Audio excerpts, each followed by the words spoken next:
সৈয়দ বাড়ির বৈঠকখানার আজকের আয়োজন কথাসাহিত্যিক তারাশঙ্কর বন্দ্যোপাধ্যায়ের লেখা ছোট গল্প ডাক হরকরা। গল্প পাঠে আমি সৈয়দ তাশফিউল ইসলাম।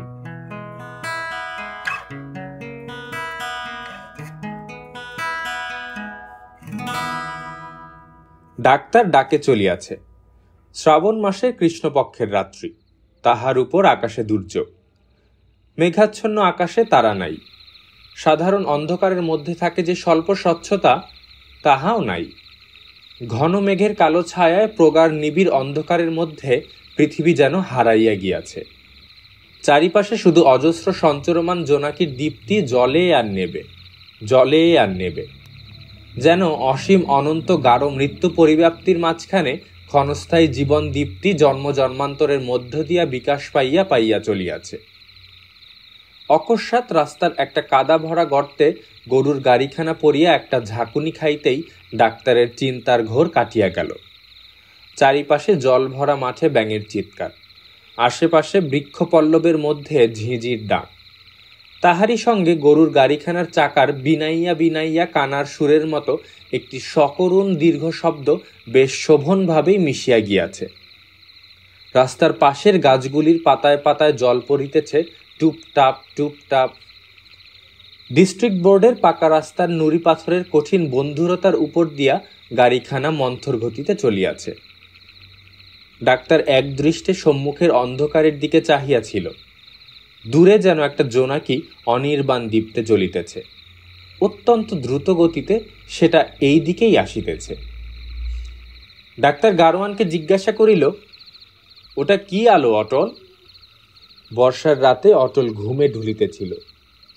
সে একবার জোর করিয়া চোখ খুলিয়া দেখিয়া বলিল, কে জানে মশাই, ওই ওই ওই গরুকে কি বলতে হয় বল দেখি।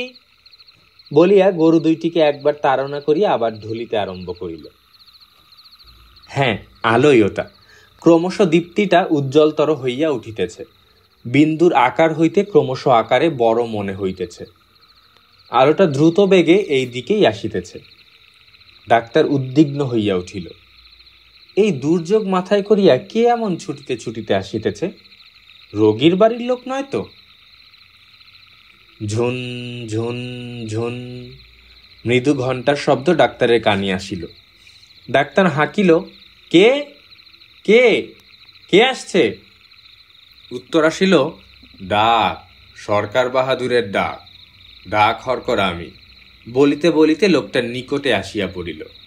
ঘণ্টা ধ্বনি স্পষ্টতর হইয়া উঠিল। লোকটির হাতের আলোতেই ডাক্তার দেখিল, বেটে কালো আধা বয়সী এক জোয়ান কাঁধের উপর মেল ব্যাগ ঝুলাইয়া সমান একটি তাল বজায় রাখিয়া ছুটিতে ছুটিতে চলিয়াছে। তাহার মাথায় ছেঁড়া একটা মাথালি, এক হাতে একটি বল্লম। ওই বল্লমটারই ফলার সঙ্গে ঝুলানো ঘণ্টা ঝুনঝুন শব্দে বাজিতেছে। ডাক্তার প্রশ্ন করিল, কে রে দিনু? দিনু ডোম ডাক হরকরা, মেল রানার। 7 মাইল দূরবর্তী আমোদপুর স্টেশন হইতেই ডাক লইয়া চলিয়াছে হরিপুর পোস্ট অফিসে। সচল দিনু উত্তর দিল, আজ্ঞে হ্যাঁ। কতটা রাত্রি হলো বল দেখি দিনু? আজ্ঞে তা রাত ভেঙে এসেছে, 3 প্রহর গড়িয়ে এলো। আর দিনুর কথা শেষ অংশের সারা আসছিল গাড়ির পেছন দিক হইতে। মেল রানার সমান বেগে ছুটিয়া চলিয়াছে। কথা বলিতে বলিতেই সে গাড়ি অতিক্রম করিয়া চলিয়া গিয়াছে। ঘণ্টার শব্দ ক্রমশ মৃদুতর হইয়া আসিতেছিল। আলোর শিখাটা ক্রমশ আবার পরিধিতে হ্রাস পাইয়া বিন্দুতে পরিণত হইতে চলিয়াছে। অটল কখন জাগিয়া উঠিয়াছিল সে সহসা জিজ্ঞাসা করিল, আচ্ছা ডাক্তারবাবু, ওই বস্তার ভেতরে কি থাকে? ডাক্তার হাসিয়া বলিল, চিঠি রে চিঠি, কত দেশ দেশান্তরের খবর, বুঝলি? 100, 200, 500 ক্রোশ দূর থেকে যা ঘটছে সেই সব খবর ওই ব্যাগের মধ্যে থাকে। অটল নীরবে কিছুক্ষণ চিন্তা করিল। দেশ দেশান্তরের খবর, কিন্তু বেশি বুঝিতে পারিল না। অবশেষে একটা দীর্ঘ নিঃশ্বাস ফেলিয়া বলিল, সাধে বলে বায়ের আগে বার্তা ছোটে, বায়ুর আগেও বার্তা নাকি ছুটিয়া চলে। ডাক্তার পিছনের অন্ধকারের দিকে চাহিয়া ওই কথাটাই ভাবিতে ভাবিতে ডাক হরকরার সন্ধান করিতে চেষ্টা করিল। ঘণ্টার শব্দ আর শোনা যায় না। অসংখ্য খদ্দদ্দীপ্তির মধ্যে ডাক হরকারার আলোক জোনাকির আলোর মতোই ক্ষুদ্র হইয়া হারাইয়া গিয়াছে। ডাক্তার অটলকে বলিল, বায়ের আগে বাত্তা ছোটে। কথাটা বেশ অটল। ডাক্তারের গাড়ি অন্ধকার পথ ধরিয়া যেন কাঁদিতে কাঁদিতে চলিয়া গেল। ডাক হরকরা তাহার অভ্যস্ত নির্দিষ্ট গতিতে ছুটিতে ছুটিতে চলিতেছিল। হাতের হারিকেনটার শিখা দ্রুত গমনের জন্য কাঁপিয়া কাঁপিয়া ধোঁয়ায় চিমনিটাকে প্রায় কালো করিয়া তুলিয়াছিল। দিনুর হাতে বল্লমটা বেশ দৃঢ়ভাবে আবদ্ধ। মাথায় মাথালিটা দড়ি দিয়া চিবুকে বাঁধা। ইহাতে শুধু মাথাই বাঁচিয়াছে, দিনুর সমস্ত শরীর জলে ভিজিয়া গিয়াছে। হঠাৎ বৃষ্টিটা জোরে নামিল। দিনও কিন্তু সমান বেগেই চলিতেছিল। এই ছুটিয়া চলাটা তাহার বেশ অভ্যাস হইয়া গিয়াছে। তাহার কাঁধে সরকারি ডাক। পথে তাহার 1 মিনিট বিশ্রাম করিবার উপায় নাই, হুকুম নাই, গতি পর্যন্ত শিথিল করিতে পাইবে না। ডাকবাবু বলেন, 1 মিনিটের ফেরে হাজার হাজার লোকের সর্বনাশ হয়ে যাবে দিনু। দিনুর বুকটা শঙ্কায় কেমন গুড়গুড় করিয়া উঠে, আবার একটু গৌরব অনুভব করে। তাহাদের পাড়ায় নটন ডোম চৌকিদারি কাজ করে। দিনু তাহাকে বলে, এ বাবা, তোমাদের চৌকিদারি কাজ লয় যে, ঘরে শুয়েই জানালা থেকে দুটো হাঁক মেরেই খালাস, চাকরি হয়ে গেল। এ হলো সরকারি ডাকের কাজ। 1 মিনিট দেরি হলেই বাস, হাতে একদম হাত করা। আজ 7 বৎসর দিনু ডাক হরকরার কাজ করিতেছে। প্রত্যহ রাত্রে সে ডাক লইয়া যায়, লইয়া আসে, কিন্তু কোনোদিন তাহার 1 মিনিট বিলম্ব হয় নাই। বরং সেবার পুল ভাঙিয়া একদিন কলিকাতার ডাকগাড়ি আসে নাই। একদিন পথে মালগাড়ি ভাঙিয়া রাস্তা বন্ধ হওয়ায় পশ্চিমের ডাকগাড়ি আসতে 5 ঘন্টা দেরি হইয়াছিল। কিন্তু দিনও ঠিক সময়ে যায়, ঠিক সময়ে আসে। শ্রাবণ রাত্রির আকাশে মেঘ যেন জমাট অন্ধকার। মধ্যে মধ্যে সে অন্ধকার বিদীর্ণ করিয়া অজগর জিহ্বার মতো বিদ্যুৎ রেখা আঁকিয়া বাঁকিয়া খেলিয়া যাইতেছিল। সঙ্গে সঙ্গে বর্ষার মেঘের গম্ভীর মৃদু গর্জন। দূরে পুলের উপর ডাকগাড়ির শব্দের মতো দিনুর মনে হয়। অকস্মাৎ একটা সুতীব্র নীল আলোকে দিনুর চোখ যেন ঝলসিয়া গেল। সঙ্গে সঙ্গেই ভীষণ কঠোর বজ্রধ্বনিতে সমস্ত যেন থরথর করিয়া কাঁপিয়া উঠিল। মুহূর্তের জন্য ত্রাসে বিহব্বল হইয়া দিনু বলিয়া উঠিল, রাম রাম রাম। দূরে কোথায় বাজ পড়িয়াছে। মুহূর্ত পরেই প্রকৃতিস্থ হইয়া দিনু আবার তাহার অভ্যস্ত গতিতে ছুটিয়া চলিল। বল্লমের ঘণ্টা বাজিতে আরম্ভ করিল। ঝুনঝুন ঝুনঝুন ঝুনঝুন। ডাকঘরে যখন সে পৌঁছিল তখন ভোর হইয়াছে। মেঘাচ্ছন্ন আকাশের পুঞ্জিত মেঘস্তর পরিষ্কার রূপে চোখের সম্মুখে ফুটিয়া উঠিয়াছে। ডাক নামাইয়া দিনু একটা বিড়ি ধরিয়া বলিল, বাজ আজ যা একটা পড়িল বাবু, সাঙ্গিন বাজ, বাপ রে বাপ। পোস্টমাস্টার বলিলেন, বিছানা থেকেই আমি লাফিয়ে উঠেছিলাম দিনু। পোস্টমাস্টার বলিলেন, বিছানা থেকেই আমি লাফিয়ে উঠেছিলাম দিনু। তারপর দিনুর দিকে চাহিয়া দেখিয়া বলিলেন, ভিজে গিয়েছিস যে রে। দাঁড়া বাবা, ইনশিওর রেজিস্ট্রিগুলো দেখে নিয়ে তোর ছুটি করে দিই, তুই বাড়ি গিয়ে কাপড় চোপড়গুলো ছেড়ে ফেল। দিনু বলিল, তামাক দেন কেন একটুকু, সাজি একবার। বড্ড কাঁপুনি লেগেছে মশায়। অতপর পোস্টমাস্টার ইনশিওর রেজিস্ট্রি লইয়া বসিলেন। পিয়ন চিঠিগুলোর ওপর খটখট শব্দে ছাপ মারিতে আরম্ভ করিল। দিনু আপন মনে তামাক সাজিয়া টানিতে বসিল। তাহার শীত করিতেছিল, কিন্তু উপায় নাই, ডাক না মিলিলে তাহার ছুটি হইবে না। কই হে, কাগজখানা দাও দেখি, যুদ্ধের খবরটা একবার দেখি। ইহারি মধ্যে এই ভোরেই জনকয়েক লোক পোস্ট অফিসের দুয়ারে আসিয়া দাঁড়াইয়াছে। কালীবাবুর সংবাদপত্রের সংবাদের জন্য উৎকট নেশা। তিনি হাত বাড়াইয়া দাঁড়াইয়াছিলেন। আর ছিল গোবিন্দ রায়, লোকটি স্কুল মাস্টার। তাহার নেশা যত ফ্রি স্যাম্পলের। বিনামূল্যে দেখিলেই গোবিন্দ রায় সেখানে চিঠি লিখিয়া বসিবে। জার্মানি হইতে বিনামূল্যে সে তার কোষ্ঠী তৈয়ারি করাইয়া আনিয়াছে। সে প্রত্যহ আসে, পাছে তাহার স্যাম্পল গোলমাল করিয়া অন্য কেহ লইয়া যায়। আর আসিয়াছিল আঁকা বাঁকা হাতের লেখা চিঠির জন্য কয়েকজন যুবক। পৌর রামনাথ চাটুর্যেও আজ আসিয়াছিল। দূর দেশে তার জামাইয়ের খুব অসুখ। চাটুর্যে উৎকণ্ঠিত হইয়া একপাশে দাঁড়াইয়াছিল। প্রত্যেকখানি চিঠির ঠিকানা পিয়ন পড়িয়া শেষ করে। এদিকে চাটুর্যে স্বস্তির নিঃশ্বাস ফেলে।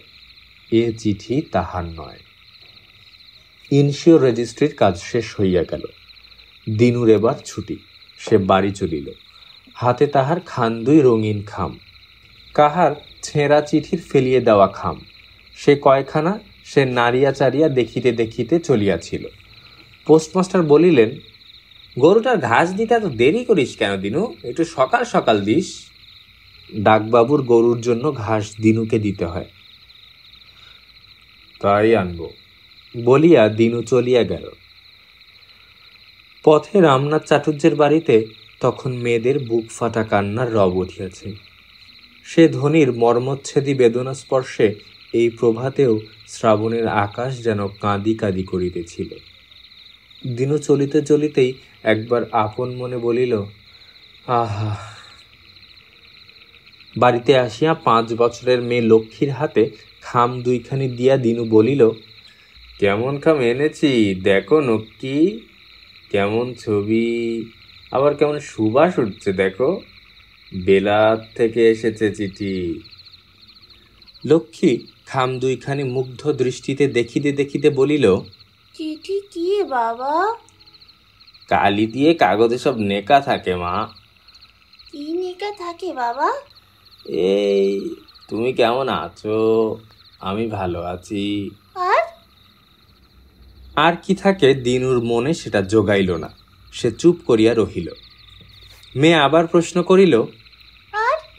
অকারণে বিরক্ত হইয়া দিনু এবার বলিল, জানি না মা, আবার কি থাকবে। লক্ষ্মী শান্ত মেয়ে। বাপের বিরক্তি দেখিয়া সে আর প্রশ্ন করিল না। খাম দুইখানি লইয়া চলিয়া গেল। দিনু স্ত্রীকে প্রশ্ন করিল, নেতাই কোথা? মাঠে গিয়েছে? নিতাই দিনুর একমাত্র পুত্র। স্ত্রী বলিল, জানি না বাপু, কাল সন্ধ্যাতে সেই বেরিয়েছে, এখনো ফেরে নাই। সারা রাত আকরাতে মদ খেয়েছে আর ঢোল বাজিয়ে সব চেঁচিয়েছে। 2 বার আমি ডাকতে গেলাম তো আমাকে তেড়ে মারতে এলো। দিনুর মেজাজ গরম হইয়া উঠিল। সে রুক্ষস্বরে বলিল, লবাবের বেটা লবাব, হারামজাদা আমার রোজগারে খাবেন আর টেরি ফাটিয়ে লবাগ্গি করে বেড়াবেন। তাকে আমার ঘরে ঢুকতে দিও না বলে দিচ্ছি। হ্যাঁ। নিতাইয়ের মা বলিল, সে তুমি বলো বাপু, আমি লারব। দিনু উত্তরোত্তর উত্তপ্ত হইয়া উঠিতেছিল। সে আরো রুক্ষস্বরে বলিল, কেন লারবি কেন শুনি? বলে কে মার খাবে বাপু? ছেলের চোখ যেন লাল কুঁচ আর লাটাই ঘোড়া হয়ে ঘুরছে। দিনু চিৎকার করিয়া উঠিল, মারবে? সে হারামজাদা কত বড় মরদের বেটা দেখে লবো আমি। বলিয়া সে কোদাল আর ঘাস কাটিবার জন্যে কাস্তে ও ঝুড়ি লইয়া মাঠে যাইতে উঠিয়া পড়িল। স্ত্রী পিছন হইতে ডাকিয়া বলিল, এই দেখো, নিজের করণটা একবার দেখো। খাওয়া নাই, কিছু নাই, মরদ চললেন রাগ করে। খেয়ে যাও বলছি। সারা রাত দৌড় দিয়ে খালি হাঁটা। দিনু ফিরিল, বলিল, ট্যাক ট্যাক করা তোর এক স্বভাব। দে তাই মদের ভাতটা বার করে দে, ওই খেয়েই যাই এখন। যে জল সমস্ত রাত, জমির আলটাল কি আর আছে? সময় না দেখলে খাবি কি ধুমসি? দিনু স্ত্রী স্থূলাঙ্গী। স্ত্রী বলিল, এই দেখো, গতর খুঁড়ো না বলছি। মদের ভাঁটটা স্বামীর হাতে দিয়া ফিক করিয়া হাসিয়া বলিল, তা বাপু, গতর যদি একটু কমে তো বাঁচি। নিঃশেষে ভারের মদটুকু পান করিয়া দিনু বাহির হইয়া গেল। ডাক লইয়া ফিরিয়া প্রাতকালে এটুকু তাহার না হইলেই নয়। সে বলে, এ আমার চা। ঘণ্টা 2 পরে কর্দমাক্ত দেহে, মাথায় ঝুড়িতে 1 বোঝা ঘাস ও আঁচলে 1 আঁচল কই মাগুর মাছ লইয়া সে বাড়ি ফিরিল। মাঠে মাছগুলি সে ধরিয়াছে। মাঠের বাহির হইতে সে শুনিল তাহার লবাব পুত্তুর নিতাই বেশ জড়িত স্বরে উচ্চ কণ্ঠে গান ধরিয়া দিয়াছে। হায় কি কঠিন রোগ উঠেছে ওলা ওঠা, লোক মরিছে অসম্ভব। মাছ পাইয়া দিনুর মেজাজ বেশ খুশি হইয়া উঠিয়াছিল, আর খালি পেটে মদের নেশাটাও আজ জমিয়াছে ভালো। সে ছেলেকে কোনো কটু কথা বলিল না, ঘরে ঢুকিয়াই বেশ হাসিয়া বলল, গানের ছিঁড়ি দেখ দেখি বেটার, তা একটা ভালো গান গা রে বাবু। বলিয়া সে নিজেই আরম্ভ করিল, ওরে আমার কালো মেয়ে ভবন করেছে আলো। নিতাই বলিয়া উঠিল, থামো থামো বাপু, সারের মতো আর চেঁচিও না তো তুমি, আমি গাই শোনো। দিনু অত্যন্ত চটিয়া গেল। সে গান থামাইয়া বলিও, রাখ তোর গান, বলি আমার কথার জবাব দে দেখি আগে, মাঠ যাস নাই কেন শুনি। নিতান্ত তাচ্ছিল্য ভরে নিতাই জবাব দিল, দূর মাঠে গিয়ে কি হবে, মাঠ গিয়ে কে কবে বড়লোক হয়েছে শুনি। দিনু অবাক হইয়া গেল। নিতাইয়ের কথা তখনও শেষ হয় নাই। সে বলিতেছিল, এই এক রাশ ধান বেচলে তবে তোর একটা টাকা। নিতাইয়ের মা বলিল, ওরে লবাবের বেটা লবাব, খুব যে মুখে টাকা দেখাইছিস, বলি একটা পয়সা কখনো এনেছিস তুই? নিতাই ট্যাঁক খুলিয়া ঠং করিয়া একটা টাকা ছুঁড়িয়া ফেলিয়া দিল, যেন নিতান্ত তুচ্ছ বস্তু সেটা। তারপর বলিল, ওইলে ফের যদি টিকটিক করবি তো বুঝতে পারবি। মা তাহার অবাক হইয়া গেল। দিনও কিন্তু গম্ভীর স্বরে বলিল, তুই টাকা কোথায় পেলি রে নেতাই? হি হি করিয়া হাসিয়া নিতাই উত্তর দিল, হাসি তামাশা নয় নেতাই, বল তুই টাকা কোথা পেলি। নিতাই বিরক্ত ভরে উঠিয়া বাড়ি হইতে বাহির হইয়া যাইতে যাইতে বলিল, মর তুই ওখানে বক বক করে, হ্যাঁ। দিনু উঠিয়া পিছন পিছন দুয়ার পর্যন্ত আসিয়া তাহাকে ডাকিল, নেতাই শোন, শুনে যা, ফিরে আয় বলছি। নিতাই তখন গলা ছড়িয়া গান ধরিয়া আখড়ায় চলিয়াছে, প্রীতি হলো ষোলশ কি প্রীতি হলো ষোল, ও আমি বসিলে উঠিতে লারি, আমার হাত ধরে তুল গো। দিনু ফিরিয়া আসিয়া দাওয়ার উপর অপ্রসন্ন গম্ভীর মুখে বসিয়া রহিল। নিতাইয়ের ভাবগতিক তাহার বেশ ভালো লাগে না। তাহার পোশাক পরিচ্ছদের বাহার ও বিড়ি সিগারেটের প্রাচুর্য দেখিয়া দিনু সন্দেহ করিত স্ত্রীকে, সেই বোধহয় নিতাইকে গোপনে পয়সা করি দিয়া থাকে। কিন্তু আজ পুরা একটা টাকা এমন তাচ্ছিল্য ভরে ফেলিয়া দেওয়ায় দিনুর চিত্ত সন্দিগ্ধ হইয়া উঠিল। শেষ পর্যন্ত চিন্তা করিতে করিতে সে শঙ্কিত না হইয়া পারিল না। স্ত্রী বলিল, মুড়ি দিয়েছি, খাও, খেয়ে একটুকুন গড়াও, বিছানা করে দিয়েছি, ঘাস আমি মাস্টারবাবুর বাড়িতে দিয়ে আসছি। দিনু স্ত্রীকে প্রশ্ন করিল, আচ্ছা নেতাই টাকা কোথা পেলে বল দেখি। স্ত্রী বলিল, ভেলা মানুষ তুমি বাপু, ওই নিয়ে ভাবতে বসলে, বেটা ছেলে কোথাও হয়তো পেয়েছে। দিনু কিন্তু নিশ্চিন্ত হইতে পারিল না। অপরাহ্নে আহারের সময় পিতা পুত্রে আবার সাক্ষাৎ হইল। তখন দিনুর মদের নেশা কাটিয়াছে, কিন্তু নিতাইয়ের চোখ তখনও লাল। দিনু নিতাইয়ের আপাদমস্তক বেশ করিয়া দেখিয়া লইল। দিনুর চোখ জুড়াইয়া গেল, ভরা জোয়ান হইয়াছে নিতাই। সুন্দর সুগঠিত সবল দেহখানি কে যেন কালো পাথর কুঁদিয়া তৈয়ারি করিয়াছে। সর্বাঙ্গ ব্যাপিয়া একটা অস্থির চঞ্চলতা খেলা করিতেছে। মনে হয় ইচ্ছা করিলে নিতাই আকাশে উড়িয়া যাইতে পারে। দিনু পরিতুষ্ট চিত্রে স্নেহাদ্র কণ্ঠস্বরে বলিল, এইবার তো জোয়ান হয়েছিস নেতাই, এইবার একটা কাজে কম্মে লেগে যা, ডাকঘরের কাজেই লেগে পড়, নতুন ডাকঘর হচ্ছে আবার রামনগরে, এই ফাঁকে লেগে যা।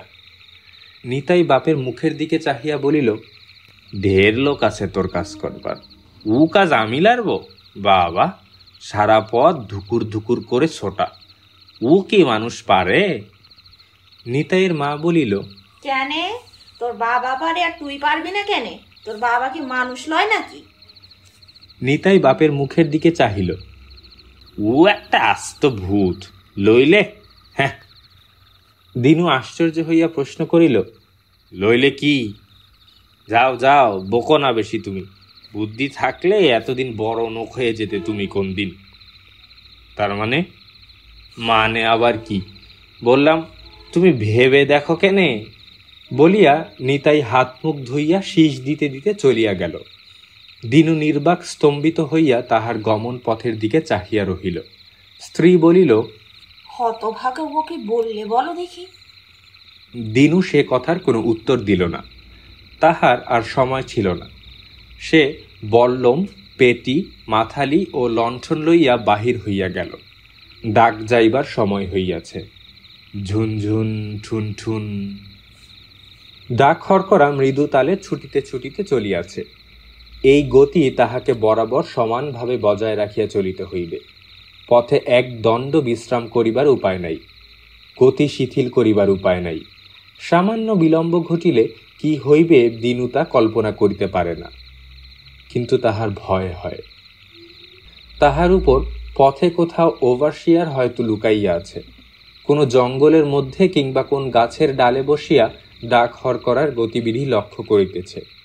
সামান্য একটু শৈথিল্য দেখিলেই সে রিপোর্ট করিয়া বসিবে।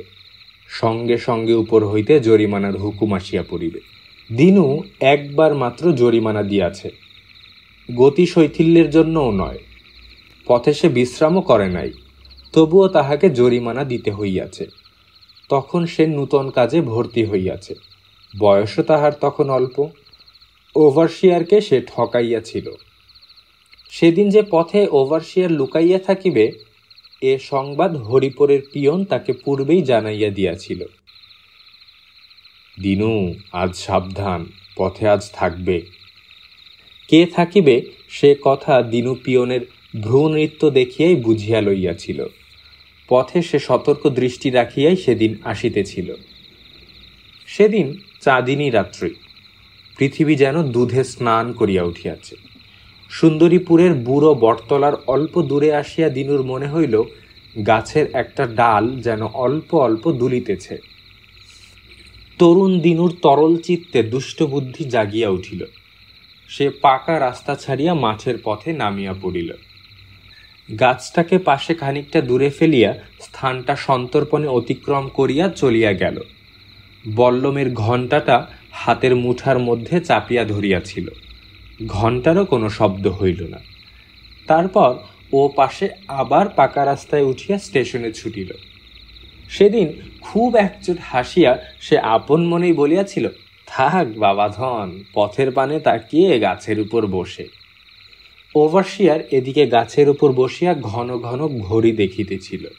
নির্দিষ্ট সময় পার হইয়া গেল, তবুও মেল রানার আসিল না দেখিয়া সে চিন্তিত হইয়া পড়িল। অবশেষে সে নিজেই ছুটিতে ছুটিতে হরিপুর পোস্ট অফিসে আসিয়া হাজির হইল। সেখানে আসিয়া তাহার চিন্তার পরিমাণ দ্বিগুণ হইয়া উঠিল। কোথায় গেল মেল রানার? সে আবার আমোদপুর স্টেশন রওনা হইল। দিনু তখন সেখানকার ডাক লইয়া নির্দিষ্ট সময়ে হরিপুরে ফিরিয়া আসিতেছে।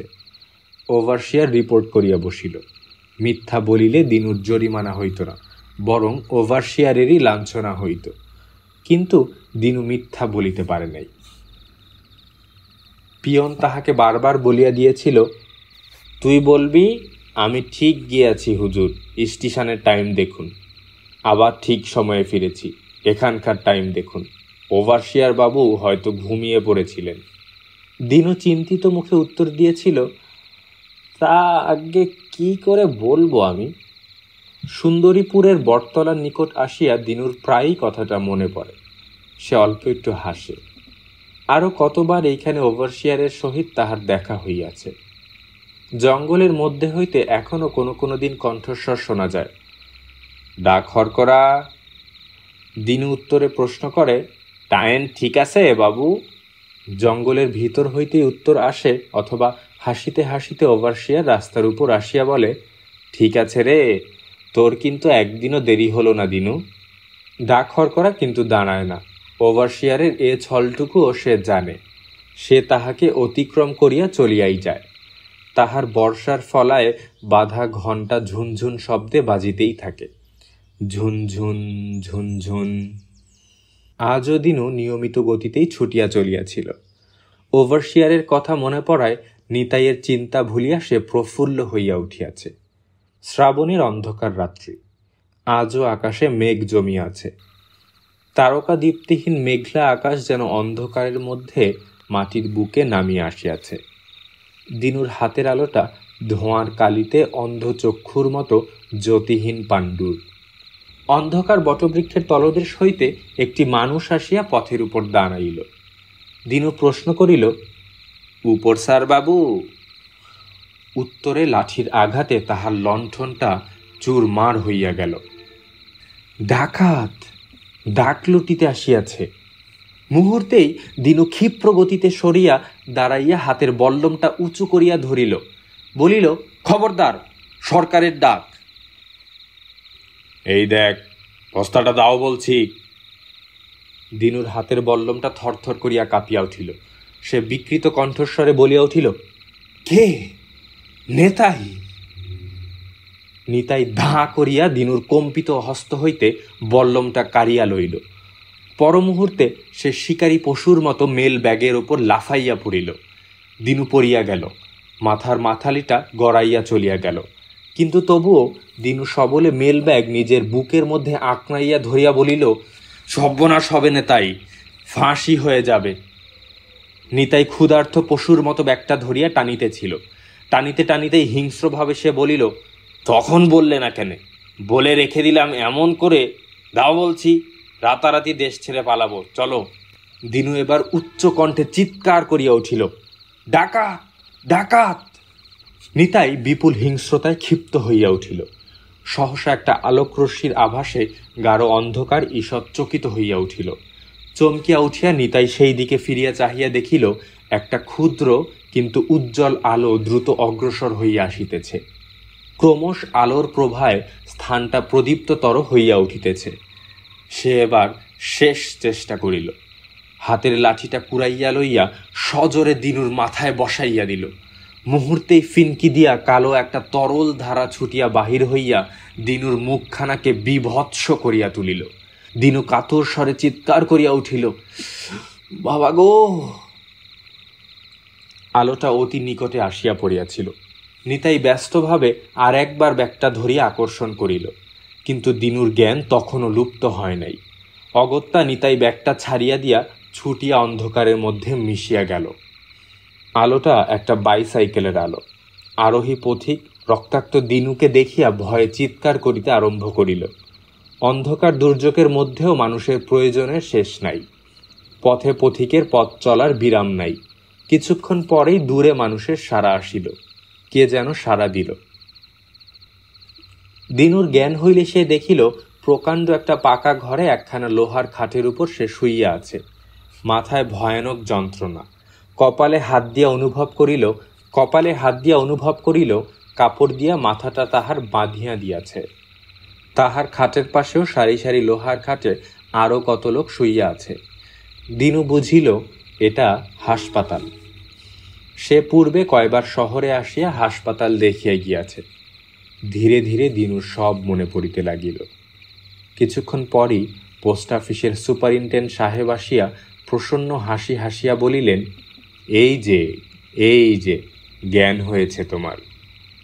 দিনু সাহেবকে চিনিত, কিন্তু এখন সে তার মুখ পানে ফ্যাল ফ্যাল করিয়া চাহিয়া রহিল শুধু।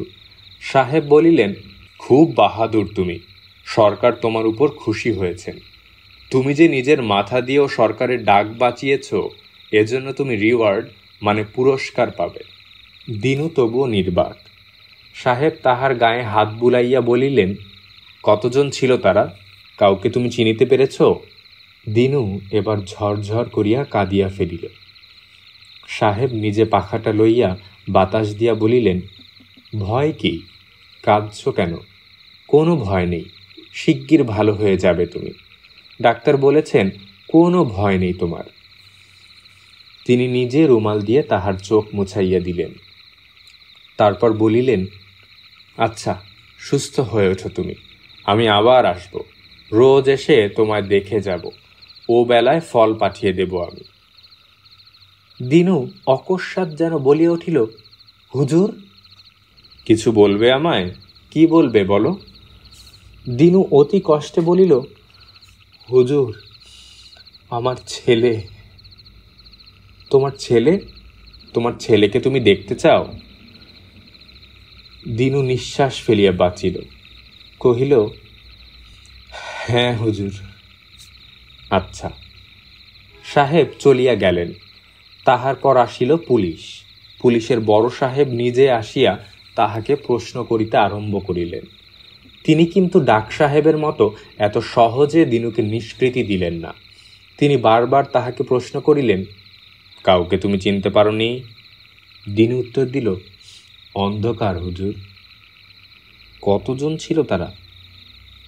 ভাবিয়া চিন্তিয়া দিনু আবার বলিল, অন্ধকার হুজুর। আচ্ছা, কি রকম দেখতে বলো তো? খুব জোয়ান? আজ্ঞে হ্যাঁ। ভদ্রলোক নাকি ছোট লোক? দিনু চুপ করিয়া রহিল। সে ভাবিতেছিল, কি বলিবে, কাহার নাম সে করিবে? মিথ্যা করিয়া অন্য কাহারও নাম? দিনু শিহরিয়া উঠিল। সাহেব তীক্ষ্ণ দৃষ্টিতে দিনুকে লক্ষ্য করিতেছিলেন। তিনি বলিলেন, দেখো, তুমি তাদের জানো, চিনতে পেরেছ। বলো তুমি, সে কে? দিনু বিবর্ণ মুখে সাহেবের মুখের দিকে চাহিয়া রহিল। সাহেব এবার রক্তচক্ষু হইয়া কঠোর শরীরে বলিলেন, বলো। দিনু বিহব্বলের মতো চাহিয়া থাকিতে থাকিতে বলিল, হুজুর, আমার ছেলের নেতাই। সাহেব বিস্ময়ে হতবাক হইয়া গেলেন না, তবুও সামান্য বিস্মিত না হইয়াও পারিলেন না। বলিলেন, সে তোমার ছেলে? উপরের দিকে মুখ তুলিয়া রুদ্ধস্বরে বলিল, হ্যাঁ হুজুর। আর কে? আর কেউ না। পুলিশ কিন্তু নিতাইকে পাইল না। সেই রাত্রি হইতেই নিতাই নিরুদ্দেশ। তাহার উদ্দেশ করিতে পুলিশ উঠিয়া পড়িয়া লাগিল। তারপর দীর্ঘ সময় অতিবাহিত হইয়া গেল, 11 বৎসর। দিনু আজও ডাক হরকরার কাজ করিতেছে। অন্ধকারে, জ্যোৎস্নায়, বাদলে, বর্ষায়, দুরন্ত শীতের রাত্রেও এখনও সে তেমনি কোমরে পেটি বাঁধিয়া বল্লম হাতে লইয়া ডাক লইয়া যায় আসে। এখনও তেমনি তাহার ঘড়ির কাঁটার মতো গতি। নিতাই কিন্তু সেই যে নিরুদ্দেশ হইয়াছে, আজও তাহার কোনো সন্ধান মিলে নাই। সরকারের মুলুকে সর্বত্র থানায় থানায় নাকি তাহার আকৃতির বিবরণ দিয়া হুলিয়া বাহির করা হইয়াছে। কিন্তু কোথায় নিতাই? দিনুর স্ত্রী সময় সময় ঘরের মধ্যে অতি মৃদুস্বরে বিনাইয়া বিনাইয়া কাঁদে। দিনু বাড়িতে থাকিলে নির্বাক হইয়া বাহিরে দাওয়ার উপর 2 হাতে মাথা ধরিয়া মাটির দিকে চাহিয়া থাকে। সান্ত্বনাও দিতে পারে না, বিরক্তিও প্রকাশ করে না। পাড়াপড়শিরা দিনুর নাম দিয়াছে যুধিষ্ঠির। তাহাদের অশিক্ষিত জড়তাযুক্ত জিহ্বায় তাহারা বলে যুধিষ্ঠির। লজ্জায় দিনুর মাথাটা নুইয়া আসে। মাথা হেঁট করিয়া পাড়ার পথে সে যাওয়া আসা করে। পোস্ট অফিসেও তাহার সম্মান খুব বাড়িয়া গিয়াছে। যে কেহ নূতন ডাকবাবু কি ডাক সাহেবই আসেন, তিনি জিজ্ঞাসা করেন, দিনু কে? দিনু মাথা হেঁট করিয়া আসিয়া সেলাম করিয়া দাঁড়ায়। সেদিন সে অন্তরে অন্তরে অত্যন্ত রুক্ষ হইয়া ওঠে। অকারণে পিয়নদের সঙ্গে ঝগড়া বাঁধাইয়া বসে। সেদিন তাহাদের বাসন মাজিয়া দেয় না। ডাকবাবুর গরুর ঘাস আসে অত্যন্ত কম। পিয়ন বলে, এত গরম ভালো নয় রে, বুঝলি? সেদিন কার্তিক মাসের একটি স্বল্প শীতকাতর রাত্রি। কার্তিক মাসেই শীত এবার ঘন হইয়া আসিয়াছে। দিনু ডাক লইয়া নির্দিষ্ট সময়ে আমোদপুর পোস্ট অফিসে হাজির হইল। এই আমোদপুরেই রেলওয়ে স্টেশন। এখানকার পোস্ট অফিস হইতে আবার ডাক লইয়া দিনু হরিপুর ফিরিবে। ডাক ফেলিয়া দিয়া সে তাহার নির্দিষ্ট চটখানা বিছাইয়া বারান্দায় শুইয়া পড়িল। আপ ডাউন মেল ট্রেন চলিয়া গেলে ডাক লইয়া তাহাকে আবার রওনা হইতে হইবে। পাশে আরও কয়েকজন মেল রানার শুইয়া আছে। তাহারা গল্প করিতেছিল ওভারশিয়ারকে লইয়া। জরিমানার প্রত্যক্ষ কারণ এই লোকটি কখনোই ভালো লোক নয়, এই তাহাদের প্রতিপাদ্য ছিল। ওপাশে দুইজন বোধহয় ঘরের সুখ দুঃখের কথা কহিতেছিল। ওদিকে স্টেশনে আপমেলের ঘণ্টা বাজিয়া উঠিল। দিনু বিরক্তভাবে বলিল, একটুকুন ঘুমো বাপু, সব পশ্চিমের ডাকঘাড়ির ঘণ্টা হয়ে গেল। কলকাতার গাড়ি এলেই তো আবার সেই তল্পি কাঁধে তোলো। একজন ব্যঙ্গ করিয়া মৃদুস্বরে বলিল, চুপ চুপ, ধম্মপুত্র যুধিষ্ঠির রেগেছে। চাপা হাসির গুঞ্জনের শব্দে দিনু স্তব্ধ হইয়া গেল। সে কাঠ হইয়া পড়িয়া রহিল। মনে পড়িয়া গেল নিতাইকে। নিতাই মরিয়া গেলে দিনু এতদিনে হয়তো তাহাকে ভুলিত। জীবন্ত মানুষ হারাইয়া যাওয়ার চেয়ে সে শতগুণে ভালো। এ যে প্রতি প্রভাতে মনে হয় আজ সে আসিবে, দিন ফুরাইবার সঙ্গে সঙ্গে মনে হয় কাল সে আসিবে। সকলের চেয়ে বড় আক্ষেপ দিনুর। নিতাইয়ের সন্ধান সে করিতে পাইল না। সেদিন একজন যাত্রী এই স্টেশনে একটা আনি হারাইয়া সমস্ত রাত্রি পথের ধুলা ঘাঁটিয়া খুঁজিয়াছে। আর একটা মানুষ। ভাবিতে ভাবিতে কখন সে ঘুমাইয়া পড়িল। সে ঘুম ভাঙিল তাহার পিয়নদের ডাকে। ডাউন মেল ট্রেন চলিয়া গিয়াছে। ঘরের মধ্যে বিভিন্ন পোস্ট অফিসের জন্য ডাক বাঁধা হইতেছিল। হরকরারা আপন আপন পেটিবল্লম লণ্ঠন লইয়া প্রস্তুত হইয়া বসিল। প্রস্তুত হইয়া দিনু তামাক সাজিতে বসিল। ওদিকে ছোকরারা একটা আগুন জ্বালাইয়া হাত পা গরম করিতে বসিয়াছে। ঘরের ভেতর হইতেই পোস্টমাস্টার বলিলেন, ও দিনু, আফ্রিকাতে তোর কে আছে রে? ইনশিওর করে টাকা পাঠাচ্ছে। দিনু আশ্চর্য হইয়া গেল। বলিল, সি আজ্ঞে, কোথা বটেন? ও সে জাহাজ করে যেতে হয় রে, সমুদ্র পেরিয়ে। কাফরির মূলক সে। মানুষ সেখানে মানুষ খায়। প্রকাণ্ড বড় বড় বন, সিংহী, গন্ডার, বাঘ, ভালুক ভর্তি সেসব। দিনু আরো বিস্মিত হইয়া বলিল, আগে সে দেশের নামই আমি শুনি নাই কখনো। দাঁড়া দাঁড়া, কে পাঠাচ্ছে দেখি। এ যে দেখছি south African steam navigation company, জাহাজ কোম্পানি। ও, এ যে দেখছি টাকা রে, 550 টাকা। দিনু অবাক হইয়া ভাবিতেছিল। সহসা সে বলিল, আজ্ঞে বাবু, দেখি একবার। পোস্টমাস্টার বলিলেন, দেখে আর কি করবি রে বাবা, একেবারে হরিপুর পোস্ট অফিসে গিয়ে নিবি। ডাক বাঁধিয়া দিনুর কাঁধে তুলিয়া দিয়া দিনুকে তিনি বিদায় করিয়া দিলেন। আকাশে শেষ রাত্রির জ্যোৎস্না তখন ঘোলাটে হইয়া আসিয়াছে। চাঁদ পাণ্ডুর, 7 ভাই তারাগুলো ডুবিল বলিয়া। শেষ রাত্রির বাতাসে যেন হিম ঝরিতেছে। দিনু জনহীন পথে চলিয়াছে। ঝুনঝুন ঝুনঝুন। চলিতে চলিতে সে ভাবিতেছিল, কোন দেশ দেশান্তর হইতে জাহাজ কোম্পানি তাকে টাকা পাঠাইল, কিসের জন্য? অল্প টাকাও নয়, 550 টাকা। সে কত টাকা! ব্যাগটা যেন দিনুর ভারী মনে হইতেছিল। সহসা দিনুর খেয়াল হইল, এ কি, সে নিস্তব্ধ হইয়া দাঁড়াইয়া রহিয়াছে যে। সে আবার ছুটিতে আরম্ভ করিল।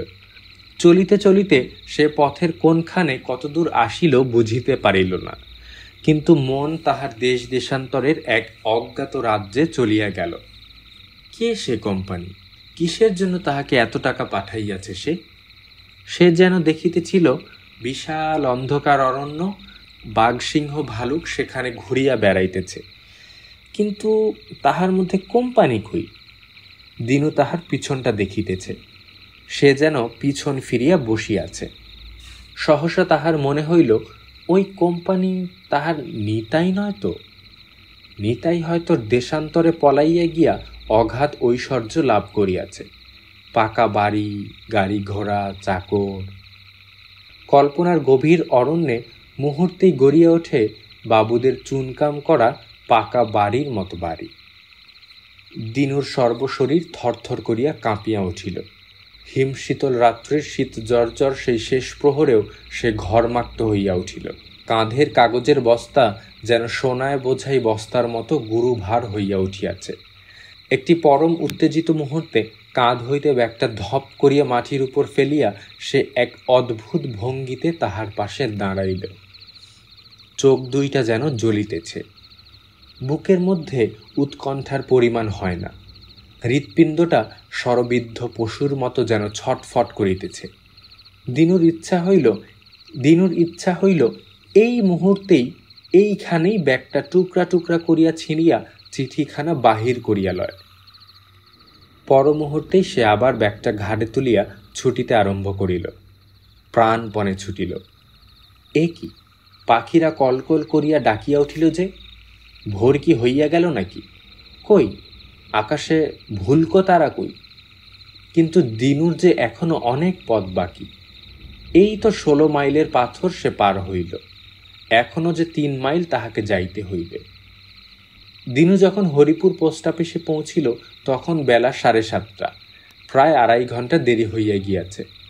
পোস্টমাস্টার, পিয়ন, সংবাদ প্রার্থীর দল উৎকণ্ঠিত প্রতীক্ষায় দাওয়ার উপর দাঁড়াইয়াছিলেন। দিনু ক্লান্তভাবে ব্যাগটা ফেলিয়া দিয়া অবসন্ন হইয়া বসিয়া পড়িল। তাহার মুখের দিকে চাহিয়া পোস্টমাস্টার বলিলেন, এত দেরি কেন হলো রে? এ কি, তোর কি অসুখ করেছে দিনু? দিনু হাঁপাইতে হাঁপাইতে বলিল, ডাকটা কেটে ফেলেন বাবু। আচ্ছা আচ্ছা বস, শিগগির তোর ছুটি করে দিচ্ছি। ডাক কাটিয়া পোস্টমাস্টার বলিলেন, এ কি রে, তোর নামে যে একটা ইনশিওর দিনু, টাকাও তো কম নয়, 550। এ যে আফ্রিকা থেকে আসছে দেখছি।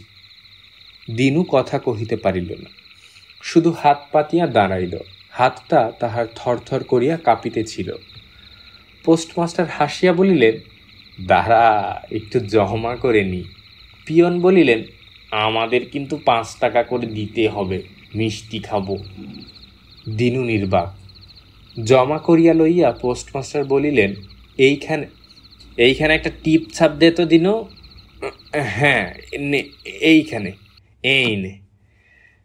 খামখানা হাতে লইয়া দিনু ঘুরাইয়া ফিরাইয়া দেখিল জাহাজের ছবি আঁকা সুন্দর খাম, ছাপার হরফে নাম লেখা। মাস্টার বলিলেন, দেখি খুলে। সন্তর্পণে ছুরি দিয়া খামখানা কাটিয়া সর্বাগ্রে তিনি নোট কয়খানা দেখিয়া বলিলেন, নে, ঠিক আছে সব। এই নোট আবার তোকে ভাঙাতে হবে। এই যে চিঠিও রয়েছে। চিঠিখানা তিনি মনে মনে পড়িতে আরম্ভ করিলেন।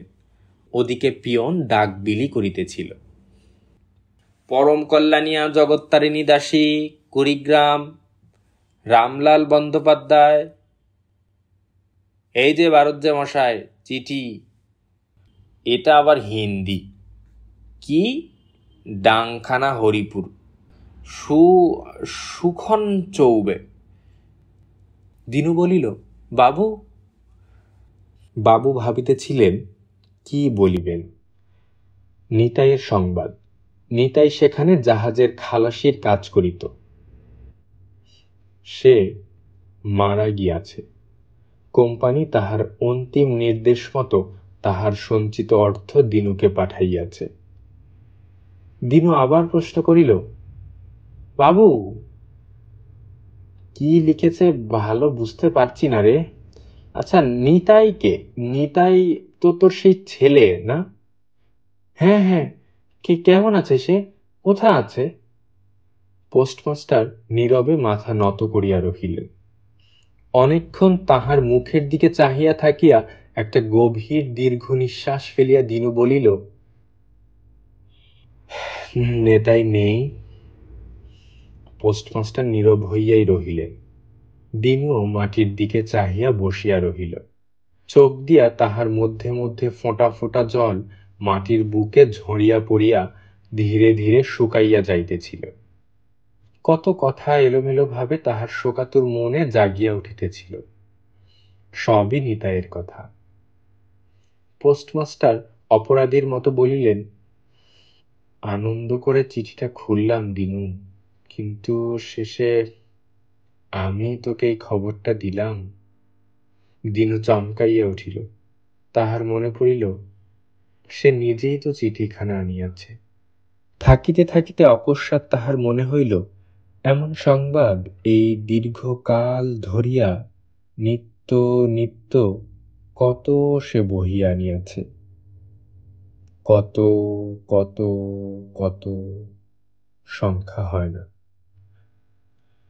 মনে হইল আজ পর্যন্ত যত রোদনধ্বনি সে শুনিয়াছে সে সমস্ত দুঃসংবাদই সেই বহন করিয়া আনিয়াছে।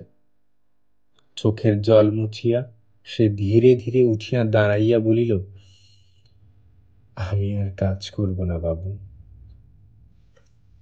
কাজে জবাব দিলাম।